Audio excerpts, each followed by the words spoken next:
오늘 말씀의 제목은 거룩과 순종이란 제목으로 말씀 나누기를 원합니다.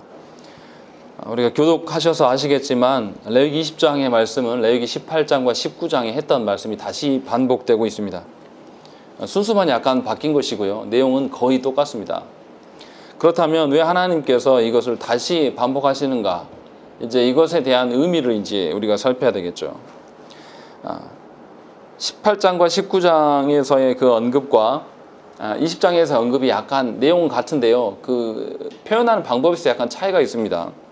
18장과 19장에서는 뭐뭇을 하면 안 된다, 아니면 뭐뭐 해라, 이런 식으로 하나님께서 정언적인 명령들을 주었습니다. 딱 규정들을 주신 것이죠. 그런데 20장에서는 만일 뭐뭐하면 이렇게 되리라, 이런 식으로 이제 가정법을 언급하면서 이렇게 말씀하고 있는 것이죠.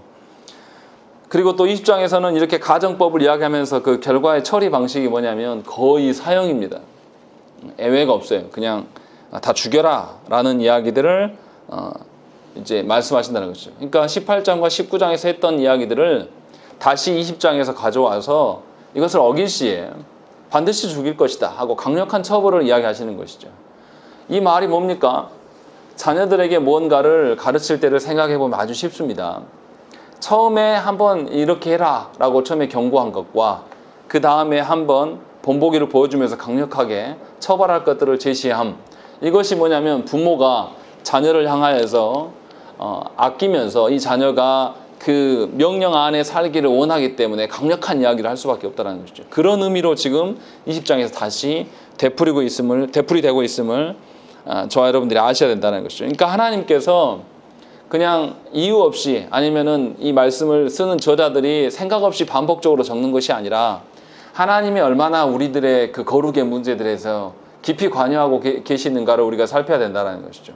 다시 말하면 우리가 처음부터 레위기의 구조를 다시 살펴보면 1장부터 10장까지가 하나님께 제사 관련된 것들에 대한 거룩을 계속 이야기를 했어요.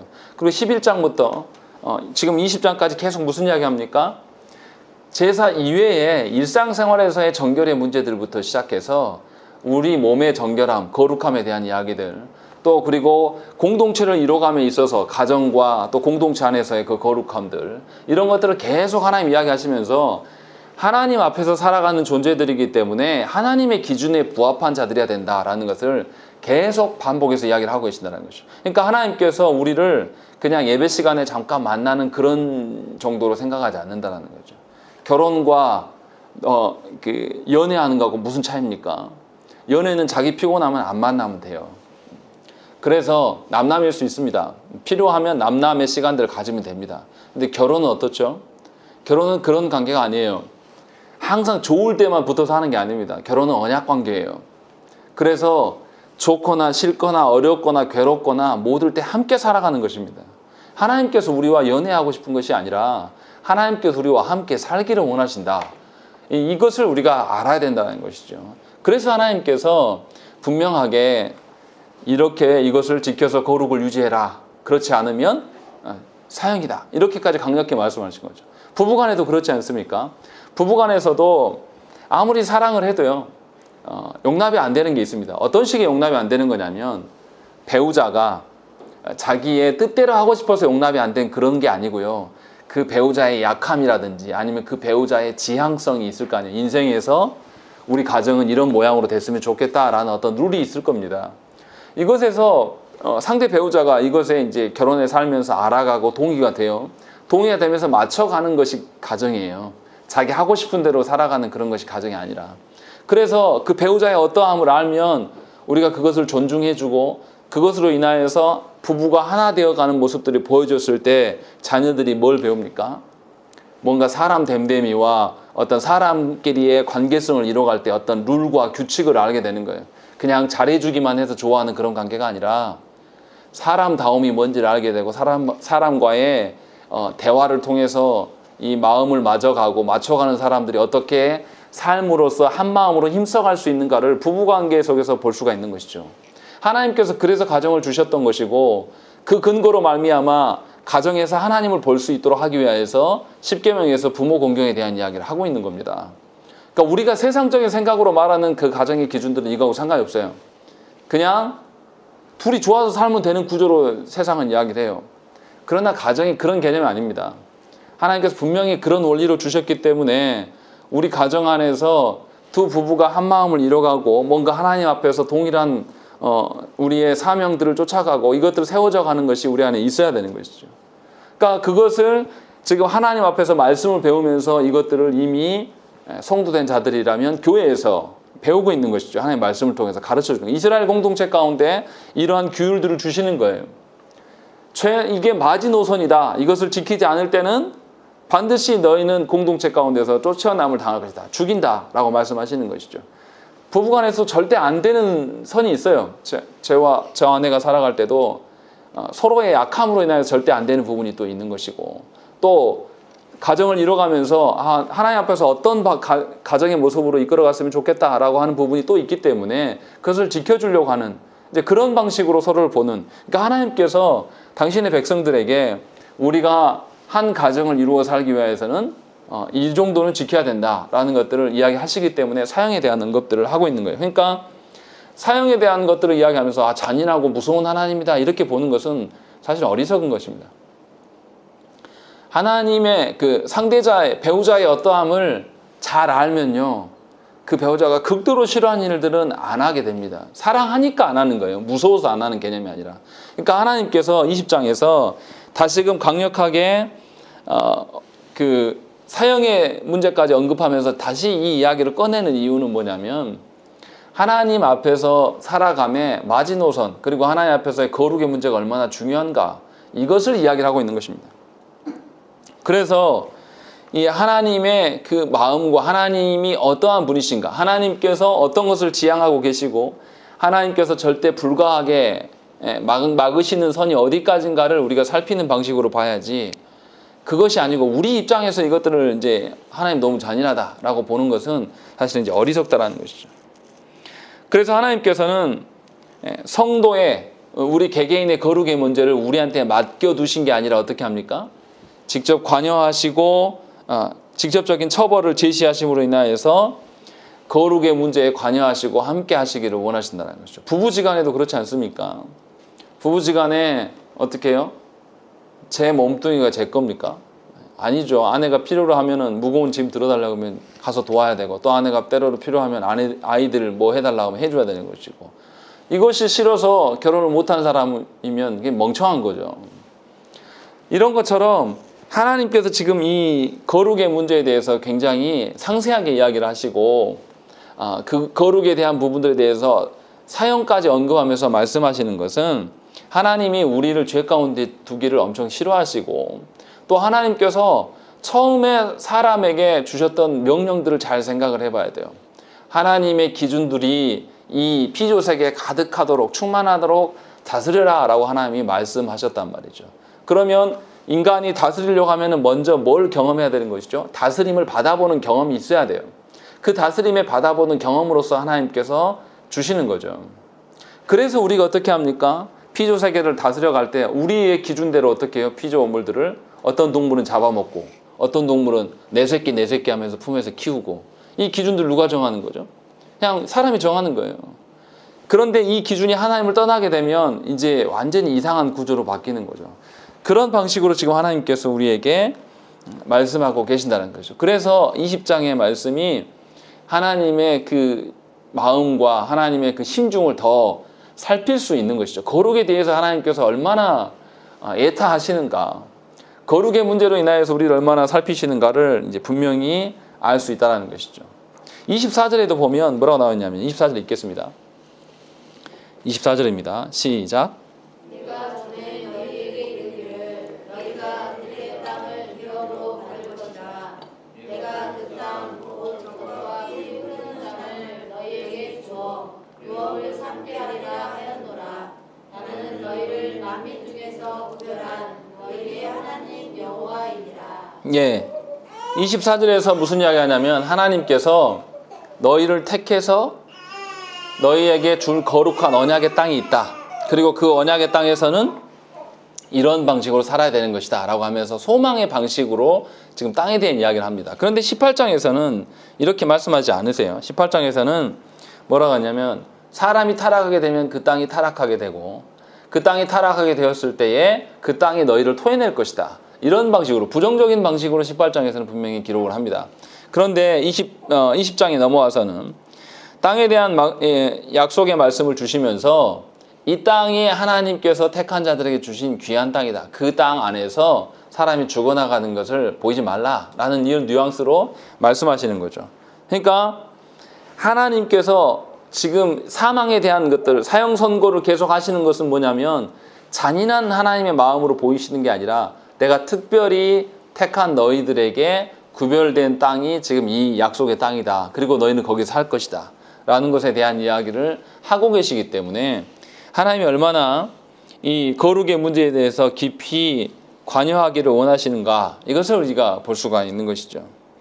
또 26절에서 뭐라고 되어 있습니까? 너희는 나에게 거룩할지어다.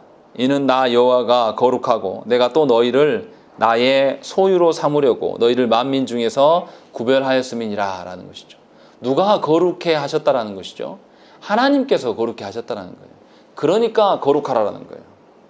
그러니까 우리가 착각하는 게 뭐냐면 신앙생활을 해나갈 때에 자꾸 거룩의 문제를 누구의 일로 생각하냐면 내 의지, 내가 해야 될 것으로 생각을 하는데 그게 아니라니까요. 이미 죽었던 우리들을 살리셔서 거룩해 하심까지도 누가 한 거죠? 하나님 하셨어요. 그리고 거룩해 하실 앞으로 일들도 하나님 그렇게 또 하시겠다는 거죠. 그러면 알아들어야 돼요. 하나님 다 거룩해 하신 것에 대해서 기뻐하고 응하라는 것이지 우리에게 뭔가를 또 이뤄내라는 것이 절대 아닌데 우리가 착각해서 거룩의 문제를 자꾸 자기의 어떤 의지나 자신의 어떠함으로 하려고 하는 그런 경향이 있다는 것이죠. 다시 말하면 하나님 앞에서 거룩하지 않은 것은 하나님이 다 해놓으신 것을 누리지 못하는 것이기 때문에 하나님 앞에서 생명이 있을 수가 없는 거예요. 굳이 하나님이 사용하라 라고 말씀하지 않으셔도 어차피 하나님 앞에서 거룩이 훼손된 자가 하나님 나라 백성일 수 있습니까? 그럴 수 없는 거죠. 그렇기 때문에 하나님께서 이야기를 하고 계시는 것이고 또 이것이 너무 이 하나님이 이것들을 지키지 않으면 사형시킬 것이다. 이렇게 말씀하시면 가혹하게 들리는 이유는 뭐냐면 사형만 보니까 그래요. 앞에서 오늘 지금 20장에서 하는 내용들은 안 믿는 사람들도 지키는 겁니다. 안 믿는 사람들이 근친상간합니까? 이거는 그냥 도덕적인 기준으로도 말도 안 되는 이야기예요. 그러니까 하나님께서 제시하고 계시는 이 항목들이 굉장히 그냥 일반론에 가까운 이야기들이 거의 대부분을 차지하고 있습니다. 그렇기 때문에 하나님께서 이들을 죽이시겠다라고 하는 것은 죽이는 데 목적이 있는 게 아니라 이들을 지키시겠다라고 하는 의미로 우리가 바라보셔야 돼요. 그러니까 앞에서는 이렇게 해라, 이렇게 하지 말아라 하면서 그냥 처벌에 대한 이야기보다는 그냥 명령에 대한 부분만 언급하셨고 이제 20장에서 다시 확인하면서 처벌까지 강력하게 말씀하신다는 것이죠. 우리식으로 하면 이런 거예요. 네가 내 자녀인데 너 이것도 안 하면 너는 사람 새끼도 아니야. 지금 이 말씀하시는 거예요. 이게 훨씬 더 이해가 빠르실 겁니다. 그래서 분명하게 하나님께서 이 엄격한 기준들을 우리에게 주시는 것은 우리를 사랑하시고 하나님 안에서 살게 하기 위하여서 우리를 말씀하고 계시는 것이죠. 그러니까 오해하시면 안 돼요. 이것을 잘못 읽고 나서 계속 죽여라 불살라라 막 이런 것만 계속 나오니까 잘못 읽고 하나님 무섭다고 이렇게 말씀하시는 분이 있는데 절대 그렇지 않습니다. 갑작스럽게 이 말씀하신 것도 아니고 이것을 앞에서 한번 설명을 하셨었고 그걸 다시 반복하시는 그 하나님의 심정을 우리가 이제 읽어야 된다는 것이죠. 그래서 이제 오늘 본문에서 이제 특이하게 중점적으로 봐야 될 몇 가지가 있습니다. 18장, 19장에서 언급된 거와 약간 다른 방식의 언급들. 2절부터 6절 말씀 보시면 몰렉에게 자녀를 바치는 문제가 나오고요. 그 다음에 6절에 보시면 접신하는 자, 박수무당을 쫓아가는 자, 이런 것들에 대해서 하나님 금하시고 있음을 우리가 볼 수 있습니다. 또 27절에도 보면 한 번 더 이야기해요. 접신하거나 박수무당이 되거든 반드시 죽여라 라는 것에 대한 이야기를 하신다는 것이죠. 왜 자녀를 몰렉에게 주는 것이 문제가 될까에 대한 이야기, 또 접신하고 박수무당을 쫓아가는 것이 왜 문제가 되는 것인가, 이것에 대한 것을 이제 통합적으로 이야기해서 거짓 신앙에서 떠나라는 거예요. 거짓 신앙 안에 거하는 사람들은요, 자기의 욕망을 위하여서 신앙생활을 합니다. 그런 사람 굉장히 많아요. 그런 사람들은 자녀도 거짓 신앙에 팔아넘깁니다. 무슨 말이냐면 내가 하나님 아닌 것들을 사랑하잖아요.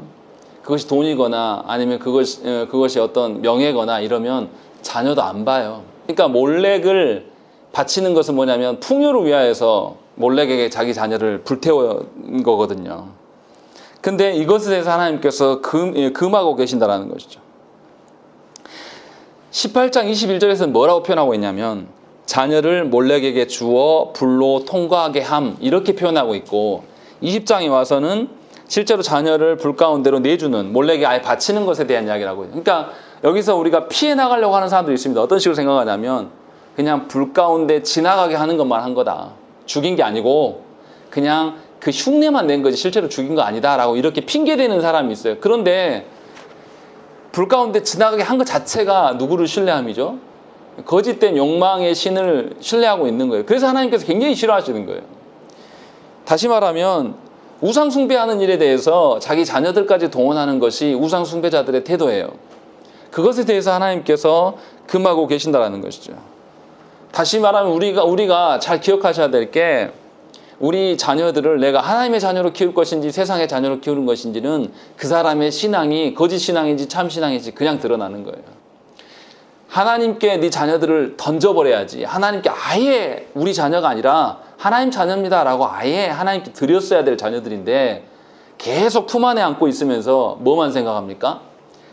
인간적인 그 짠한 마음만 갖고 있는 거예요. 인간적인 그 안타까움만 갖고 있어요. 그러면 어떻게 됩니까? 자녀밖에 안 보여요.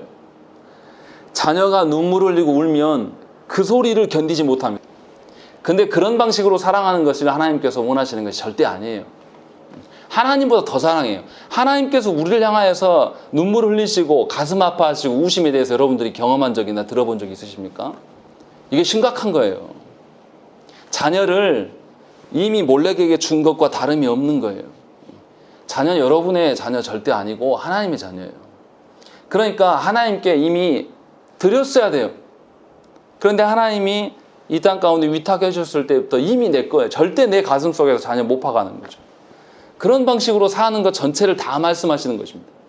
그러니까 우상 어떤 신에게 어떤 그 자녀가 가 있는 이런 정도만 말씀하시는 것이 아니라 하나님 아닌 우상 전체를 포함해서 지금 이야기를 하고 계신다는 것이죠. 그래서 접신하는 것과 박수무당의 문제까지도 함께 섞어서 이야기를 하시는 거예요. 하나님 아닌 신에 대해서 가서 뭐 어떻게 될 것인가를 여쭙는 건 하나님을 떠나서 거짓된 신앙이 우리 안에 금세 찾아 들어올 수 있습니다. 우리가 사랑하는 것들로 우리가 욕망하는 것들로 인하여서 하나님 아닌 것들을 사랑하는 것이 우리가 아주 능한 자들이에요. 얼마든지 우리가 사랑하는 일에 대해서 하나님보다 더 사랑하는 일들은 우리 주변에 너무나 많고 그 하나님보다 더 사랑하는 일에 대해서 질책을 하면 우리 어떻습니까?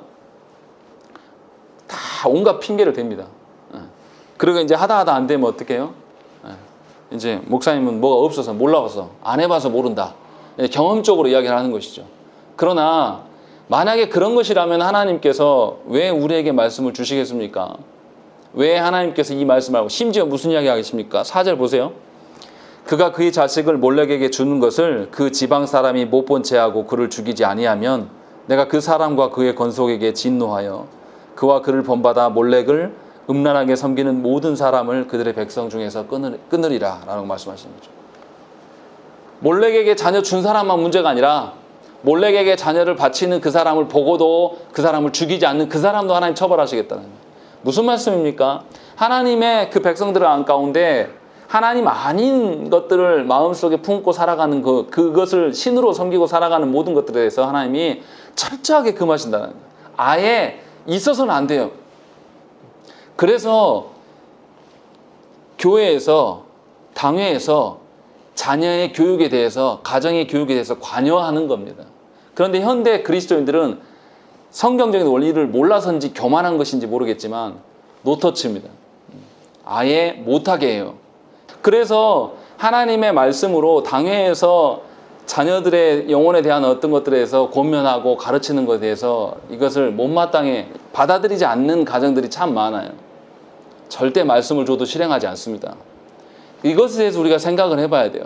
지금 하나님께서 왜 몰렉에게 자녀 바치는 것을 본 사람까지도 하나님 처벌하시겠느냐? 왜 이런 방식으로 하나님께서 이야기하시는가? 거짓된 신앙에서 돌이키라라는 것이죠. 바르지 않은 신앙인 것을 지적을 하면 바로 돌이키셔야 돼요. 그렇지 않으면 죽인다고 하셨어요, 하나님이. 그냥 내버려 두고 기회를 주시는 게 아니라, 그럴 수 있어 하신 게 아니라 사형하시겠다라고 분명히 말씀하시다. 그러니까 저와 여러분들이 말씀과 다른 것들이 드러나면 그것에 대해서 어쩔 줄 몰라야 돼요. 그리고 그 문제를 가지고 하나님께 기도해야 된다는 것이죠. 그래서 사람들한테 어떻게 했습니까? 돌로 쳐서 죽이라고 했습니다. 이런 사람들이 나타나면 그냥 목매달아 누구 한 명한테 사형을 처리해라 하는 게 아니라 모든 사람이 다 나가서 어떻게 해요? 돌로 쳐서 죽이는 거. 이거 뭐 하는 겁니까 지금? 사형의 집행을 누가 하는 거예요? 온 공동체가 함께 하는 겁니다. 이 무슨 말씀입니까? 하나님께서 하나님의 심판의 어떠함에 누구도 참여시키는 거예요? 죄 없는 자 모두 다 참여해서 하나님의 심판이 어떠한가를 보라는 거죠. 이런 방식으로 하나님께서 그들을 다스리고 계신다는 것이죠. 그러니까 모든 성도들은 어떤 방식으로 서 있어야 됩니까? 교우들을 사랑함이 하나님 말씀을 떠나서 인간적인 어떠함으로 사랑하는 것이 사랑하는 거냐 이 말이에요. 그렇지 않다라는 거죠. 하나님 그렇게 공동체들을 교우들을 바라보시지 않는다는 거예요. 그러니까 하나님의 말씀을 우리가 좀 알면 교우들의 죄의 문제에 대해서 이것은 그 사람의 문제만이 아니에요. 누구의 문제입니까? 그건 나의 문제인 거죠. 우리 교회 안에 어떤 영혼의 죄의 문제가 있으면 그것이 바로 나의 문제고, 우리 가정 안에 죄의 문제가 있으면, 또 A 집사님 가정 안에 죄의 문제가 있으면 그것이 또 우리의 문제가 되는 것이죠. 지금 그런 방식으로 하나님께서 살 것들을 이야기하고 있는 것이죠. 그러니까 우리가 죄의 문제에 대해서 묵인해주고 침묵하는 것이 얼마나 큰 죄악인가를 생각해야 돼요. 왜 조국 교회가 이 모양 됐고 한국 사회가 왜 이런 식의 비리 가운데 있게 되겠습니까? 왜 비리가 이렇게 난무합니까? 한 번씩 두 번씩 계속 묵인해줬어요. 죄에 대해서. 그래도 괜찮아. 뭔가 민주화 운동을 할 때 다른 사람들은 죽어나가는 건 괜찮지만 내 새끼는 절대 안 돼. 이런 방식으로 계속 살아왔다는 거예요. 이것이 쌓이고 쌓인 거예요. 그래서 지금 뭐 합니까? 검찰 개혁해야 된다고 이야기하잖아요. 누구나 다 하는 거예요. 그런데 안 되는 이유가 뭡니까? 다 이거예요. 묵인해주는. 그리고 그것이 묵인해주는 것이 덕을 세우는 것이다. 이런 식으로 포장하는 것이죠. 그러나 하나님께서는 분명하게 이 부분에 대해서 막으십니다. 거짓된 신앙에 대해서 묵인하지 말라라고 이야기하는 거예요. 그러니까 목사가 해야 될 일이 뭐겠습니까? 말씀의 기준대로 목양하고 말씀의 기준대로 가정이 세워져 가고 성도 하나 한 분이 세워져 가는 일에 전념을 다하는 것이 목사의 직무예요. 그렇지 않으면 목사가 있을 필요가 없는 거죠. 그래서 하나님 앞에서의 그 거룩이 어떠함을 분명히 세워나가라고 말씀하신다는 것이죠. 그러니까 하나님께서는 분명하게 당신의 자녀들을 거룩으로 지키시기 위하여서 똑같은 이야기를 또 하시고, 같은 본문에서도 박수무당이나 점치는 일에 대해서 어떻게 합니까? 2번이나 언급을 하시는 거예요. 끝부분에 다시 이야기하면서. 그래서 사람들의 심리가 어떠한 걸 하나님 너무 잘 아시는 거예요. 우리의 마음 자체가 그쪽으로 이미 기울어져 있는 상태란 말이에요. 그러니까 하나님 편에서 봤을 때 신부인 우리가 결혼을 했는데 신부인 우리가 그렇게 연약해요.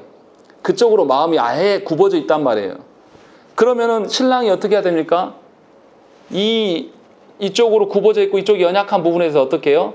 더 살펴야 되고 더 언급해야 되고 더 돌봐줄 수밖에 없는 거예요. 하나님께서 그래서 지금 그 이야기를 하고 계시는 거죠. 다시금 우리가 어떠한 존재인가를 확인하시고 그것으로 인하여서는 살 수 없다라는 것에 대한 이야기를 하신다는 것이죠. 그래서 하나님께서 분명하게 우리에게 말씀하시는 것을 우리가 깊이 새겨들어야 한다는 것이죠. 7절과 8절 말씀 보시면 한번 읽어보시죠. 7절 8절 읽겠습니다. 시작. 너희는 스스로 깨끗하게 하여 거룩할지어다. 나는 너희의 하나님 여호와이니라. 너희는 내 규례를 지켜 행하라. 나는 너희를 거룩하게 하는 여호와이니라. 예, 읽으셨으니까 제가 질문 드리겠습니다.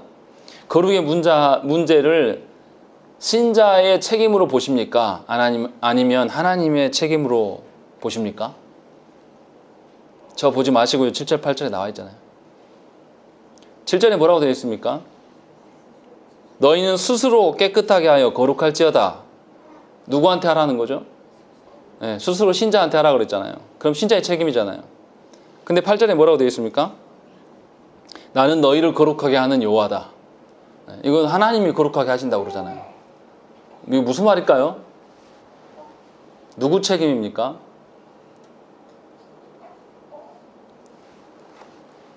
말이 서로 틀리잖아요. 7절과 8절 말이 서로 모순적이잖아요. 7절에서는 너희가 스스로 깨끗해서 거룩히 해라. 네 자신을 네가 책임져라. 이렇게 이야기하는 것이고 8절에서는 너희를 내가 거룩히 한다. 하나님께서 그렇게 하신다. 라는 이야기예요. 그래서 거룩에 대한 책임이 모호해요. 둘 다 있는 것처럼 보이기도 하고 아니 이거 서로 모순되네. 이 무슨 뜻인가요? 하나님께서 지금 무슨 이야기를 하고 계십니까? 거룩의 문제를 하나님께서 어떻게 하신다는 거죠? 7절의 중심으로만 생각하면 거룩의 문제가 사람한테 있는 것처럼 보여요. 그런데 그렇게 되면 문제가 뭐가 됩니까? 우리가 스스로 거룩하려고 마음을 먹고 하면 됩니까? 안 됩니까? 정말 의지 강력한 분들도 오래 가지 못해요. 그거 되지도 않습니다. 그 딜레마에 빠집니다. 근데 8절에서는 또 하나님이 하신다고 그래요. 그럼 8절만 강조하면 어떻게 되죠? 내가 할 게 없어지는 거예요. 그래서 방종하는 거죠. 이제 자유하면서 방종으로 치닫게 되는 것이죠. 그럼 하나님이 왜 7절, 8절을 계속해서 병행해서 이야기를 하실까요? 거룩의 문제를 궁극적으로 어떻게 합니까? 누가 거룩하십니까? 하나님께서 거룩하셔서 하나님께서 거룩의 방편을 우리에게 어떻게 할 것들을 알려주셨어요. 이렇게 하면 거룩한다 라고 하나님 말씀해 주셨단 말이죠. 그러면 우리는 어떻게 하면 됩니까? 그것을 지키면 되는 거예요.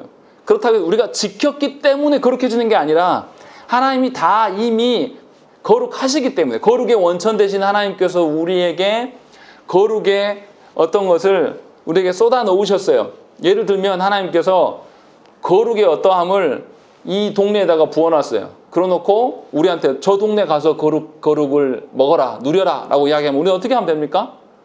가면 돼요. 하나님이 말씀하신 대로. 그래서 그 동네 가서 우리가 뭐라고 하면 됩니까? 안 됩니까? 가서 내가 여기까지 왔기 때문에 내가 거룩해졌어. 이렇게 말하면 됩니까? 안 됩니까? 아니죠. 하나님이 이곳에 거룩의 어떠한 방편을 여셨기 때문에 나는 그래서 이곳에 와 있는 거다. 이거 순전히 하나님의 은혜다. 이 방식으로 지금 설명하고 있는 겁니다. 그러니까 거룩의 문제가 우리의 책임이면서 동시에 하나님의 우리를 이끄심이 전제되어 있다는 거예요. 그러니까 하나님께서 우리에게 거룩하라고 말씀하심이 우리의 의지로 인하여서 거룩해지라고 말하는 것이 아닙니다. 착각하지 마시라는 거예요. 우리가 노력하고 우리가 우리의 힘으로 우리의 판단으로 어떻게 해서 거룩해지겠다고 생각하는 그 자체가 모순이라는 거죠. 그게 아니고 하나님께서 이미 해결하셨고 하나님께서 그렇게 하시기를 원하시기 때문에 하나님 마음이 그러시니까 내 마음을 접고 내가 하나님의 뜻대로 순종해야 되겠다. 이것이 우리 안에 있어야 된다는 것이죠. 그러니까 거룩의 문제는 곧 무슨 문제라고요? 순종의 문제가 될 수밖에 없는 것입니다. 그러니까 우리가 하나님께 신앙생활 해나갈 때에 하나님이 말씀하시는 바에서 순종하는 것이지 하나님의 말씀을 떠나서 내가 판단했을 때 내가 이렇게 하면 하나님 기뻐하시겠지 해가지고 그렇게 하는 거 하나님 하나도 안 기뻐하신다니까요. 그러니까 무슨 이야기를 하냐면 예를 들어서 이런 거예요. 어떤 교회에서 성도들이 마음이 상하고 성도들의 마음이 분열됐어요. 그러니까 장로님이 나와서 하는 소리가 성도들의 마음이 화합되기 위해서 우리 주일날 한번 예배 빼고 체육대회 합시다. 이게 지금 바른 소리입니까? 정신 나간 소리입니까? 이상한 거예요. 착각하는 거예요. 뭔가 사람들의 마음이 하나 되게 하는 것이 하나님께서 하심에 대한 전제가 아예 빠져버린 거예요. 그래서 하나님이 말씀하시는 영역 바깥에서 세상 방식으로 체육대회를 하고 친교회를 해서 사람의 마음이 하나 될 것이라고 착각하는, 본인만 착각하는 거예요. 그런 열심을 가지고 와서 교회에 와서 열심히 한단 말이에요. 그 무슨 의미가 있겠습니까? 의미가 없다라는 거죠. 그러니까 하나님이 우리에게 거룩하라고 하는 말씀의 의미를 잘 새겨들어야 돼요. 하나님의 말씀 안에서의 우리의 순종을 요구하시는 것이지 말씀 바깥에서의 우리의 열심을 요구하시는 것이 아니란 말이에요. 근데 많은 사람들이 말씀에 대해서는 관심 없어요. 하나님이 하라 하신 이 방식에 대해서는 안 해요. 그러면서 안 하고 나머지 방식에서 밖에 나가서 하나님의 어떠한 말 막 열심히 하려고 한단 말이에요. 그러면서 뭐라 그러냐면 내가 하나님을 위해서 눈물도 흘리고 뭐도 하고 했다고 막 이야기를 해요. 안타까워요. 하나님이 말씀하시는 그 영역 안에서의 순종은 없었던 겁니다. 지금 그 말씀을 하시는 거예요. 그렇기 때문에 하나님을 알고 하나님이 우리에게 무엇을 요구하시는가를 모르면 하나님께 순종할 수가 없는 거예요. 그러니까 하나님에 대해서 아무것도 모르면서 순종한다라고 말하는 것은 헛거예요, 헛거. 하나님 앞에 순종했어도 의미 없는 거란 말이죠. 그러니까 잘 생각을 해야 돼요. 내가 교회에 나와서 내가 하나님 앞에서 하고 있는지 사람 앞에서 하고 있는지 잘 생각을 해야 한단 말이에요.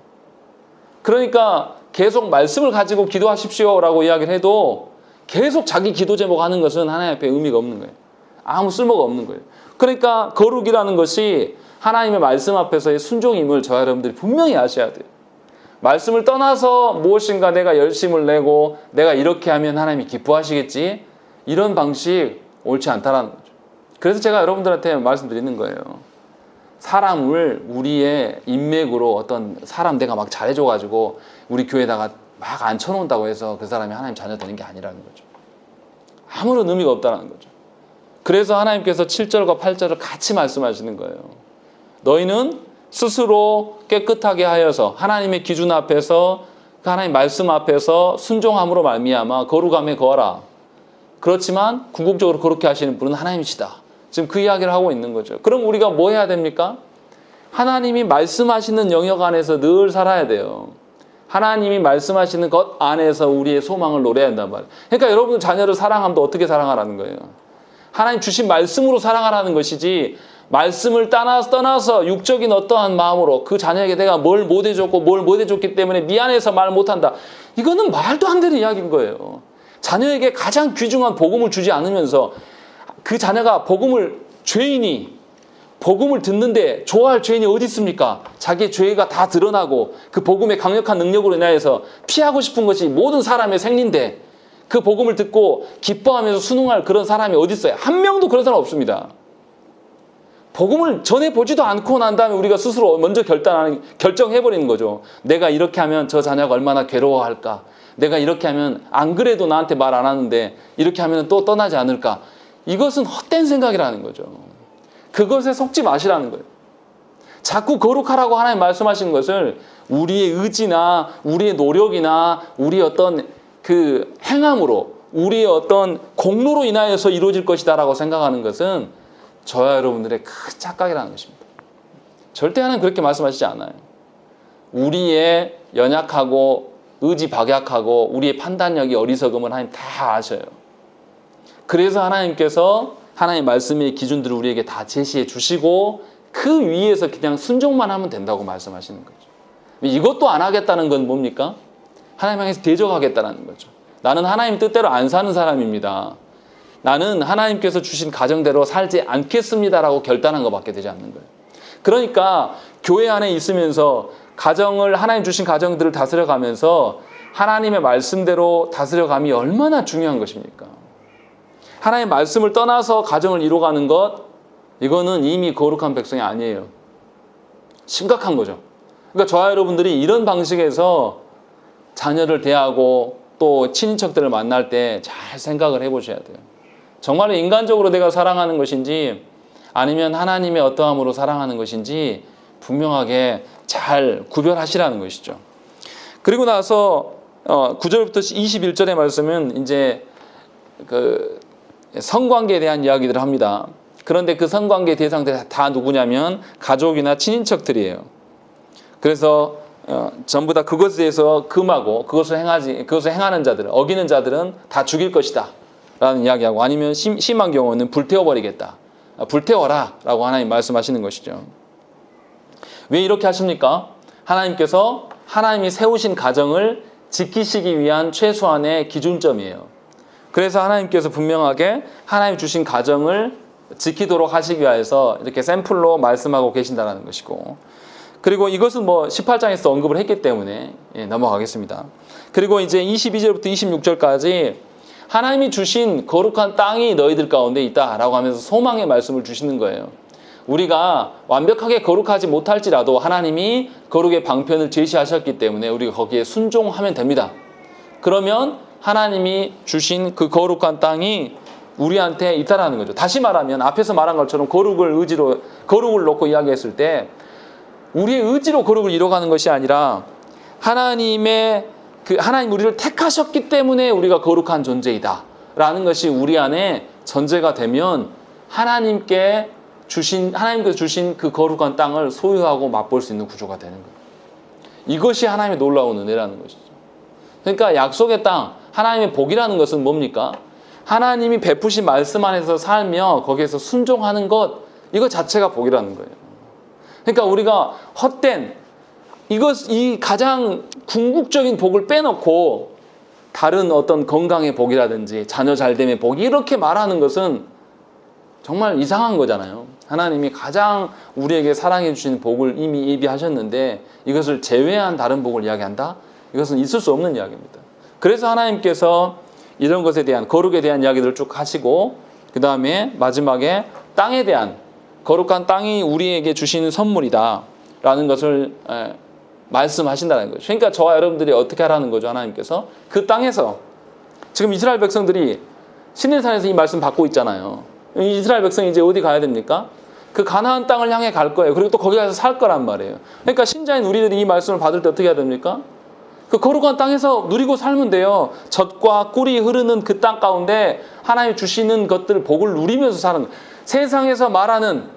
세상에서 말하는 어떤 그 복과 그 어떤 것을 누리고 그걸 살려고 애쓰라는 게 아니라 그러한 복이 아닌 하나님 나라의 어떤 복을 누리라고 하나님께서 다 이미 택하고 입에 놓으셨다는 거죠. 그러니까 예수 믿는 사람이 말하는 복은 세상과 달라야 돼요.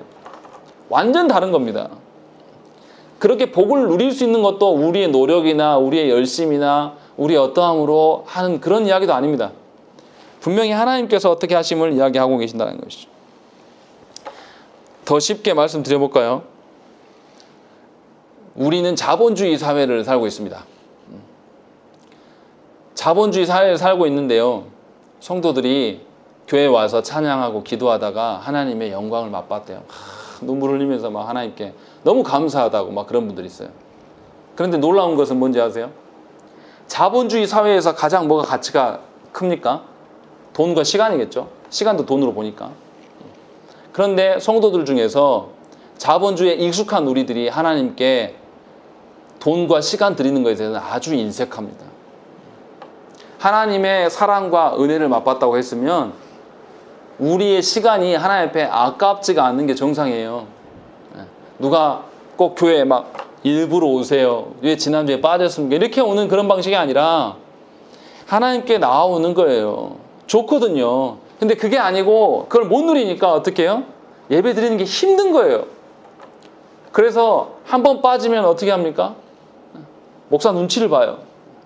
왜 그렇습니까? 지금 온 것도 양심에 뭐 어떤 그런 게 있어서 떠밀려 온 거거든요. 그런 방식으로 우리가 설하는 하나님이 그렇게 약속의 땅을 누리라고 말씀하시는 것이 분명히 아니라는 것입니다. 그러니까 저와 여러분들이 분명히 하나님께서 거룩을 요구하심이 우리를 억누르고 우리를 괴롭게 하심이 전혀 아니라는 것을 분명히 아셔야 돼요. 분명히 하나님께서 약속하신 그 약속의 땅, 그 젖과 꿀이 흐르는 우리의 인생의 가치들이 하나님이 예비해 두셨단 말이에요. 지금 당장 내 삶의 변화가 일어나지 않아도 하나님이 약속한 그 가나안 땅에서의 삶은 지금 이 순간에도 우리에게 향유하고 누릴 수 있도록 하나님이 제공해 놓으신 거예요. 다만 우리가 하나님의 말씀 안에 거하지 않으면서 계속 세상의 문제들, 우리 가정에 이런 돈의 문제가 있는데 돈의 문제를 해결해 주십시오. 우리 가정에 또 어떤 화목의 문제가 있는데 이걸 해 주십시오. 또 우리 자녀들의 문제가 있는데 이것만 계속 바라보니까 하나님이 약속한 땅이 더 이상 나에게 상관없는 것이 되어버린 거예요. 그러니까 신앙생활을 해나갈 때에 분명히 하나님께서 거룩의 문제를 이야기하고 순종을 것들을 이야기를 하시고 그 다음에 약속의 땅을 이렇게 언급하시는 이 구조를 잘 생각을 해보세요. 마음껏 누리도록 우리에게 허락해 주셨어요. 어려운 게 아닙니다. 하나님 다 하셔요. 다만 우리가 뭘 안 하니까 순종하기 싫거든요. 아니면 하나님의 약속하심이 뭔지를 아예 몰라요. 밖에 나가 있는 방식. 이 두 가지라는 거죠. 그렇기 때문에 하나님께서 레위기를 통해서 우리에게 거룩의 문제를 계속 이야기하시고 구구절절 하나하나 항목들 부정한 거 먹지 말아라. 피부병 났을 때 어떻게 해라. 너희들한테 부정한 자들이 났을 때 또 어떻게 해라. 그리고 또 성생활까지 어떻게 해라. 하나님께서 일일이 다 제시하시는 이유는 뭡니까? 아주 쉬운 거예요. 하지 마라 하면 안 하면 돼요. 그리고 하나님께 마음 들어가면 하나님 말씀하신 그 안에서 해보려고 막 순종하려다가 안 되면 그때 하나님 또 구하면 되는 거죠. 이것이 신앙생활이라는 거예요. 그런데 왜 어렵습니까? 하나님이 말씀하신 것 영역 안에 들어오기 싫은 거예요. 그래서 어려운 거예요. 들어오기 시작하면 하나님께서 우리를 도우시고 이끄시는 것이 하나씩 경험되어집니다. 그러면 깨닫게 돼요. 제가 개척하기 전에는 개척이 굉장히 두려웠어요. 그래서 사실은 약간 지지부진하게 그냥 1년을 보낸 그런 경향이 있습니다. 그때는 정말 그게 두려웠어요. 막 계산되어지고. 근데 이제 아버지 목사님 통해서 연결되고 이렇게 하고 갑작스럽게 하게 됐습니다. 하고 보니까요. 그 어려운 게 아니에요. 내가 하는 게 아니기 때문에. 그냥 하나님이 하시는 것이 보는 그 재미가 있습니다. 하나님이 하시는 것을 느끼고 그러면 정말 즐거운데요. 거기에서 조금만 벗어나면요. 바로 사람 생각으로 들어와서 막 계산되어지고 지금 시간이 이만큼 지났는데 왜 이렇게 안 늘지? 이런 방식으로 장사의 개념으로 막 바라보면서 딴 생각을 막 하게 돼요. 그럼 괴롭습니다. 재미는 하나도 없고 주일이 또 돌아오고 또 돌아오고 너무 힘들어요. 그렇게 되면.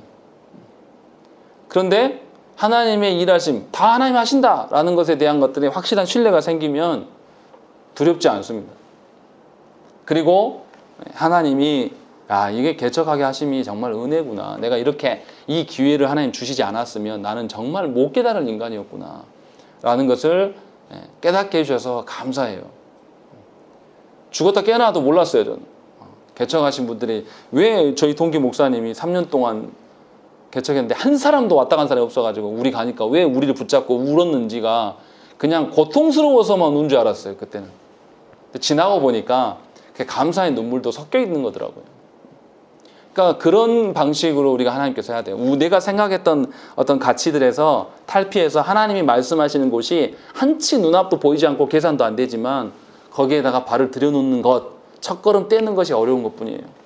나머지는 하나님께서 거룩의 방편으로 다 제시하셨고 하나님이 거룩을 이루시겠다라고 우리에게 말씀하셨음을 믿고 그것을 구하시기 바랍니다. 그러면 우리 인생이 달라져요. 우리 삶이 변화되지 않아도 내 마음이 하나님 나라를 거니는 사람으로 살아가는 거예요. 그래서 내가 하나님 나라의 관점으로 바라보기 시작해요. 그럼 자녀들에게 뭘 주겠습니까? 하나님 나라의 것으로, 영원한 것으로 주는 거예요. 이 자녀에게 잠깐 있어질 것들, 썩어 없어질 것들, 밥 해주고 빨래 해주고 뭐 이런 그런 자녀들에게 주는 게 아니라 영원한 하나님 나라, 저 하나님 나라 가서도 내가 줬던 그 말씀이 그에게 남아있는 그런 것을 자녀에게 줄 수 있고, 또 어떻습니까? 변화되지 않을 것 같은 배우자를 향해서도 어떤 기쁨의, 하나님의 그 기쁨의 어떠함을 말하게 돼요. 내가 굳이 성경 말씀 펴놓고 말씀 들어라 이렇게 하지 않아도 하나님의 어떠함을 보게 된다는 것이죠. 그래서 하나님께서 우리를 얼마나 지키기를 원하시는가를 여러분들이 이번에 추석 기간 동안에 경험하시기를 빕니다. 분명히 우리 친인척 관계는, 친인척들 가운데는 내가 보기 싫은 사람도 있고 나를 미워하는 분들도 분명히 있고 뭐 이런 여러 사람들이 있을 거예요. 그런데 내가 옛날 방식으로 그들을 바라보는 것이 아니라 하나님이 그 자녀를 바라보면서, 하나님이 어떻게 합니까? 우리를 어떻게 바라보십니까? 새벽기도에도 나왔었지만 기뻐해서 우리 때문에 하나님이 기쁨을 감당하지 못하고 즐거워하신다. 하나님이 우리를 바라보면서 그렇게 바라보신대요. 그러니까 우리도 동일한 심정으로 친인척들을 만났을 때 하나님의 마음으로 바라볼 수 있기를 구하시고 그것을 경험하시는 좋은 장이 되셨으면 좋겠습니다. 그러면 하나님의 이 거룩과 순종이 얼마나 가치 있는 것인가 우리가 이제 하나씩 알아갈 수 있다는 것입니다. 그러한 그 은혜가 여러분들의 일생 가운데 차곡차곡 늘어나기를 간절히 축원합니다. 우리 함께 기도하겠습니다.